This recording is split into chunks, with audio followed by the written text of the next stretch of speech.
सभापति जी, बहुत बहुत धन्यवाद आपका। काफी डिबेट सुनी। मैं सिर्फ छोटे इंटरवेंशन से कुछ चीजें बोलना चाहूंगा, क्योंकि कई बार लगता है कि हम लोग मीडिया और बाकी चीजों को सुनकर ज्यादा तूल देते हैं, ना कि फैक्ट्स के ऊपर ज्यादा तूल देते हैं। मैं तीन अलग अलग विषयों को लेकर चलूंगा। First is policy issues, second is how exactly the whole thing has been done, and lastly कि मीडिया और लड़ाई के बारे में जो हम बात कर रहे हैं उसमें क्या एक्चुअल सच्चाई है। सबसे पहले तो मैं एक चीज स्पष्ट करना चाहूंगा, यहां पर कोई श्रेय के लिए नहीं आया है। ना हमारे विदेश मंत्री जयशंकर जी को श्रेय चाहिए, ना जो कोई गया है उसको श्रेय चाहिए। और ये अगर आपके मस्तिष्क की उपज है तो कृपया करके इसको बाहर छोड़ दीजिए। हमें नहीं चाहिए श्रेय। हम सिर्फ किसी काम के लिए गए थे, काम देश का काम था, हमारा काम पार्टी का नहीं था। और देश के काम से हम एक बार नहीं अनेक बार 2014 से गए हैं, सब देश के लिए गए हैं, अपने श्रेय के लिए नहीं गए। तो कृपया बराए मेहरबानी इसको हटा दीजिए। जहां तक पॉलिसी इश्यूज का सवाल है, मैं बहुत नम्रतापूर्वक कहना चाहूंगा, 2014 से सरकार ने इन विषयों के ऊपर जिस तरह से काम किया है, उससे एक कॉन्फिडेंस देने की कोशिश की है जनता को, हमारे प्रवासियों को, कि अगर कुछ गड़बड़ होगी, अगर कुछ दिक्कत आएगी तो भारत की सरकार उनकी मदद के लिए हमेशा तत्पर रहेगी। और मैं इसको दोबारा कह रहा हूं, भारत की सरकार, ये एक कॉन्फिडेंस दिया है हमने। सर मैं उसकी भी बात कर रहा हूं। मनीष जी बैठिए, मैं उसकी भी बात कर रहा हूं। आप सब लोग 1990 की बात कर रहे थे। अगर आप उस इवैक्यूएशन को देखें तो शायद आपको अपने आप शर्म आने लगेगी। सॉरी, 90 का आप इवैक्यूएशन देख लीजिए, 1990 का इवैक्यूएशन देख लीजिए कुवैत का। I'm talking of 1990 specifically because everybody mentioned that. There have been many evacuations, every evacuation.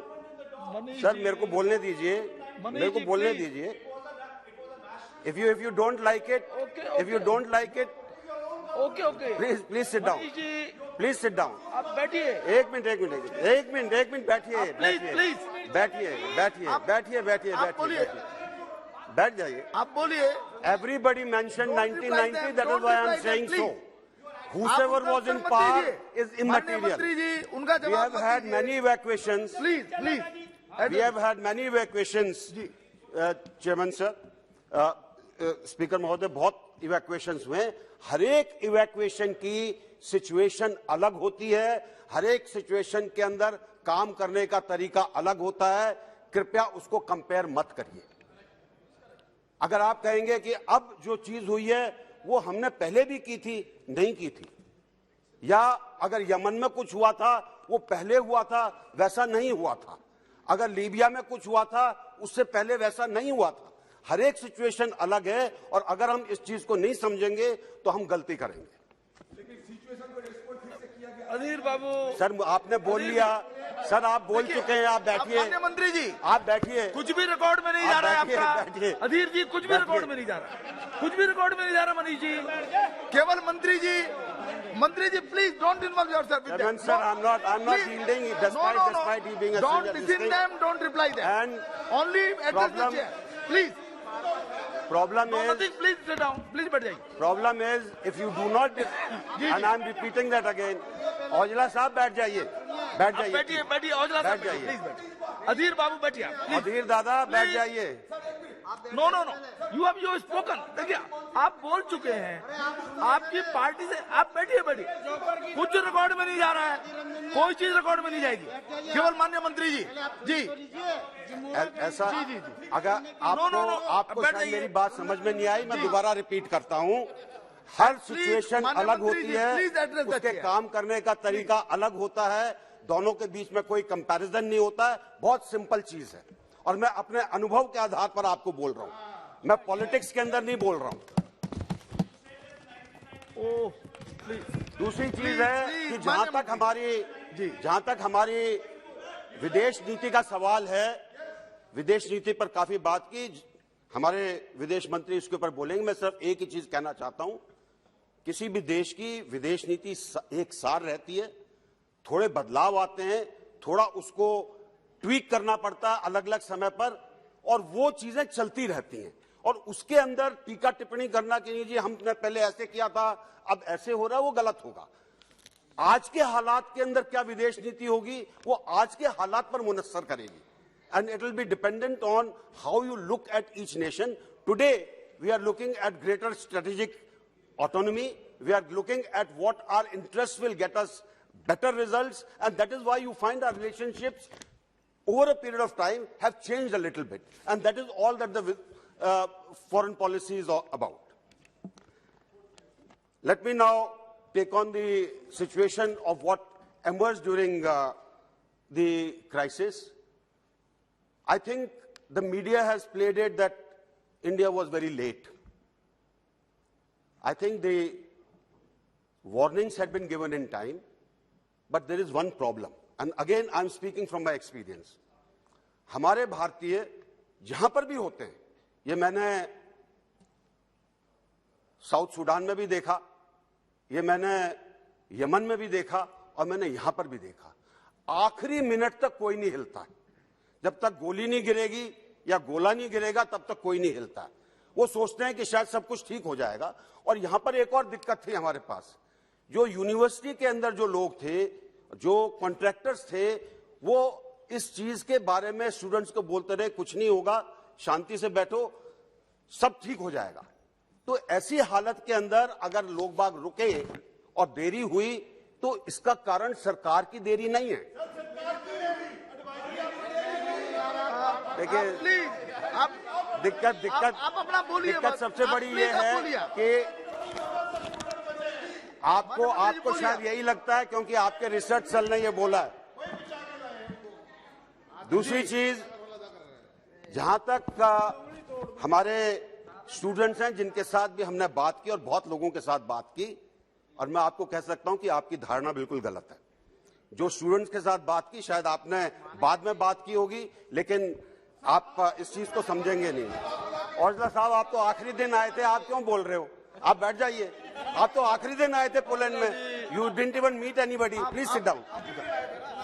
आप इधर बोलिए। कुछ इस चीज की चर्चा आई कि हमारे स्टूडेंट्स को दिक्कत हुई चलने में, हमारे स्टूडेंट्स को दिक्कत हुई। ये वो स्टूडेंट्स थे जो 25 किलोमीटर लंबे जाम के अंदर फंसे हुए थे, जिसमें सड़क से दूसरी तरफ जाने का रास्ता नहीं था, जिसमें भारी संख्या में यूक्रेन के लोग मेडिका पोलैंड की जो क्रॉसिंग है उसको पार करने की कोशिश कर रहे थे। 25 किलोमीटर लंबे जाम के अंदर पैदल चलना पड़ेगा, हवाई जहाज नहीं आएगा वहां, ड्रोन नहीं आएगा वहां, और अगर कष्ट हुआ है उसके लिए कुछ उस टाइम पे इलाज नहीं था। हमने कोशिश की कि हमारे लोग, हमारे एम्बेसी के लोग उन तक कंबल पहुंचाएं, जो तो 3-3 दिन तक वहां पे रुके हुए थे, खाना भेजें, सब तरह की कोशिश की गई।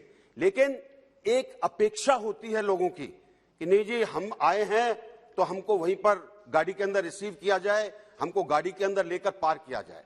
इसी तरह एक चीज का जिक्र आया कि दुर्व्यवहार हुआ पुलिस के द्वारा।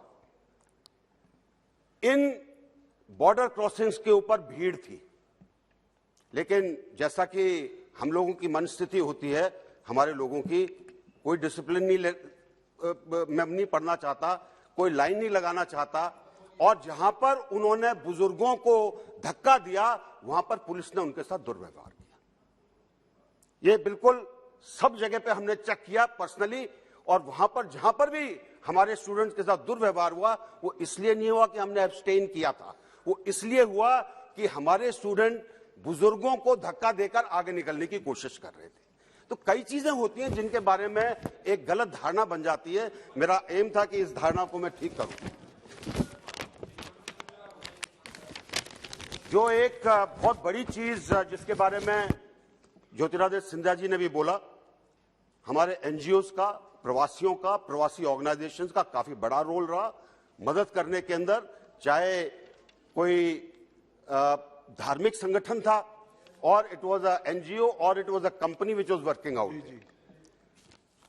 पोलैंड के साथ जो हमारे रिश्ते हैं, निशिकांत जी ने बताया था कि किस प्रकार जाम साहब के कारण एक भारत की तस्वीर है पोलैंड के अंदर, और इसीलिए जो भी हमारा स्टूडेंट पोलैंड के बीच से आया उनको 15 दिन का शेंगन वीसा दिया गया और किसी देश ने नहीं दिया।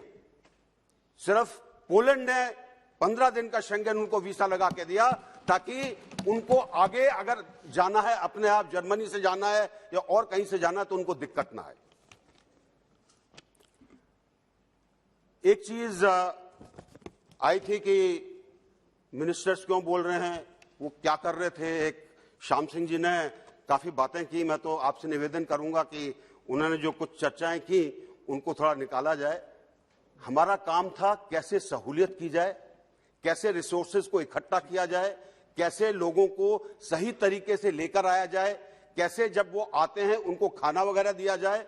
और मानकर चलिए जब 1000 लोग होते हैं, 1000 में से 2 या 4 आदमी असंतुष्ट जरूर होंगे, सबकी संतुष्टि पॉसिबल नहीं है। उन हालात के अंदर जब आप बड़े बड़े हॉलों के अंदर लोगों को सुलाते हैं, अगर कोई कहे कि मुझे तो चारपाई चाहिए थी, तो शायद वो एक गलत तरीके से उस चीज का उपयोग करना था। इस सब के अंदर हमारे प्रधानमंत्री जी का, और उन्होंने श्रेय नहीं मांगा किसी से, उनका एक रोल रहा। और वो क्या रोल था, जो कि रोल उन्होंने यमन के अंदर भी निभाया था। उन्होंने जो भी राष्ट्राध्यक्ष थे उनसे बात की कि कैसे हमारे स्टूडेंट्स को निकाला जा सकता है। जब रशिया ने एक वार्निंग दी कि आप खार्किव और से या सुमी से अपने लोगों को निकाल लें, तब बातचीत की गई कि उनको कैसे निकाला जाए। अगर वहां पर ट्रेन हमारे राजनयिकों ने अरेंज की तो उसके लिए भी जो बातचीत हुई उसके कारण हुआ, नहीं तो हमारे लोगों को ट्रेन नहीं मिल रही थी, हमारे लोगों को बसें नहीं मिल रही थी। हर एक सीट का किराया $500 मांगा जा रहा था। सर देकर आए हैं स्टूडेंट, देकर आए हैं, हर सीट का किराया। औजला जी बैठिए, आप ऐसा आप बोलिए, बोलिए। बैठ जाइए, बैठ जाइए, सुन लीजिए। माननीय मंत्री समझ जी, लीजिए, कुछ स्टूडेंट ऐसे थे, माननीय मंत्री जी प्लीज। कुछ स्टूडेंट ऐसे थे जो अपने आप बिना किसी के इंतजार किए जो निकले वहां से। आप बैठिए, और साहब बैठिए, आप नो बैठिए आप। जो वहां से निकले वो अपनी मर्जी से आए, अपने तरीके से आए, और उनमें से कोई एक दुखी नहीं था। मैं उन सबसे मिला, कोई उसमें से दुखी नहीं था। बाद में आप आके अपना दुख जो भी देना वो आप देते जाएं, लेकिन जो वहां पर बॉर्डर क्रॉसिंग के ऊपर कोई दुखी नहीं था।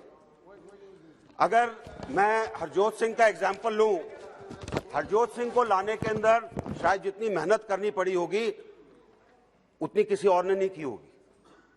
हरजोत सिंह चले, रास्ते के अंदर विनित्सा एयरपोर्ट के ऊपर बमबारी हुई, ट्रैफिक जैम हुआ, गाड़ी फंसी, उसको कम से कम 4-5 घंटे चक्कर लगाना पड़ा, गाड़ी का गैसोलीन खत्म हो रहा था। हमारे डिफेंस अटैचे और उनके स्टाफ गाड़ियां लेकर गए, एम्बुलेंस को ढूंढा, जेरिकेन से उसमें गैसोलीन डाली, वो आगे आए, दोबारा उसके लिए किया। ऐसा कोई और देश नहीं कर सकता, कोई देश नहीं कर सकता। और मैं बड़े फक्र के साथ कहता हूं कि जो काम हमारे देश ने किया है दुनिया के किसी देश ने नहीं किया। बहुत बढ़िया, बहुत बढ़िया, बहुत बढ़िया। आप तकलीफ मारो, बढ़िया बढ़िया करो। आखिर में मैं 2-3 चीजें और कहना चाहूंगा जी। War is destruction, war throws up corpses, it doesn't throw living people. War results in massive damage, and as the wars become more modern, this damage increases. So what you are seeing today on the televisions is only a part of it. Secondly, in modern day, wars result in great amount of disinformation. हमको नहीं पता क्या हो रहा है। कुछ जो media जिस तरीके से चीजों को उठाता है, अलग अलग तरह के मीडिया अलग अलग तरह से उठाते हैं, इसलिए इसके बीच में से सच्चाई ढूंढना बड़ा मुश्किल काम है। तो इसलिए मेरा निवेदन यही रहेगा कि जो सिचुएशन है, मेरे ख्याल से आपके पास एक बड़ी सक्षम सरकार है जो इसको अच्छे तरीके से हैंडल कर रही है, उनको हैंडल करने दीजिए। बहुत बहुत धन्यवाद। Thank you. जय हिंद। I don't